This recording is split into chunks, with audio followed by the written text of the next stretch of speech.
next naman is a binary number system. So, sa binary number system, gumagamit naman ito ng two digits. It's either 1 or 0. So, 1 through 0 ay false. So, ang binary notation or kung paano naman siya isinusulat, gumagamit tayo dito ng subscript na 2. Okay? Kasi nga, dalawang values lang or digits ang ginagamit natin dito. So, for example, we have 101, 11011, or 101010. Sa given binary number na meron tayo, ang bawat value na bumubuo sa binary number ay tinatawag natin bits. At ang pinaka-rightmost value natin sa binary number ay tinatawag natin na least significant bit. At ang pinaka-leftmost naman natin ay tinatawag natin most significant bit. So, mag-set tayo ng example kung paano natin mapapatunayan na ang isang binary number ay may equivalent value sa decimal number. So, ito yung ating table given decimal numbers natin is from 1 to 8 and then may equivalent sila ng mga binary numbers. Okay?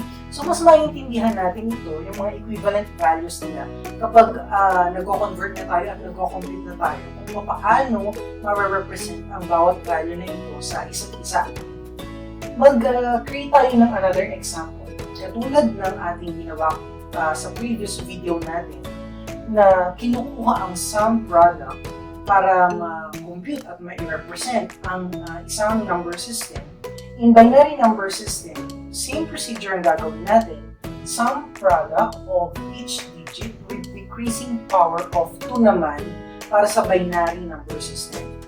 So kung ang decimal number system ay gumagamit ng decreasing power of 10, sa binary number system, decreasing power of 2 naman. So sa example natin na 1001, so isa-isahin natin ang bawat bit natin sa ating binary number system. And then, i-multiply natin siya at kukunin natin yung product and then later on the sum. So ito ay i-multiply natin 1 times 2 raised to 0, and then 0 times 2 raised to 1, and then 0 times 2 raised to 2, and then 1 times 2 raised to 3. Okay? And then, ang value natin dito will become 1. This is 0, this is 0, and this is 8. So, ang total natin dyan is 8 plus 0, 0 plus 1 is 9. So, yung 9, ang equivalent decimal value natin sa given binary number natin. So, another example is we have 11011. So, isa-isahin din natin ang bawat bit. So, we have 1 times 2 raised to 4 para sa unang bit natin. 1 times 2 raised to 2. And then, 0 times 2 raised to 2. This is our third value. And then, plus 1 times 2 raised to 1. And then, we have 1 times 2 raised to 0. So, compute natin. So, this is 16 plus 8 plus 0 plus 2 plus 1. The total value is 27. So, 27 is the equivalent decimal number ng ating given binary number. So, another example, we have 101.110. So, here, meron na tayong fractional value. Okay? So, we have 1 times 2 raised to 2 para dito sa ating whole number muna. And then 0 times 2 raised to 1 plus 1 times 2 raised to 0. So, ito yung ating 0. So, sa fractional value natin, magdidiretso tayo ng decreasing power of 2 natin. So, from 0, magiging na siya ang negative 1 para dun sa fractional part. 1 times 2 raised to 1 plus 1 times 2 raised to 2, and we have 0 times 2 raised to negative 3. Okay? So, we have 4, we have 0, we have 1, 0.5, 0.25, and 0. So, ang pinaka-total value natin is 5.75. So, 5.75 is the decimal equivalent ng ating given binary number.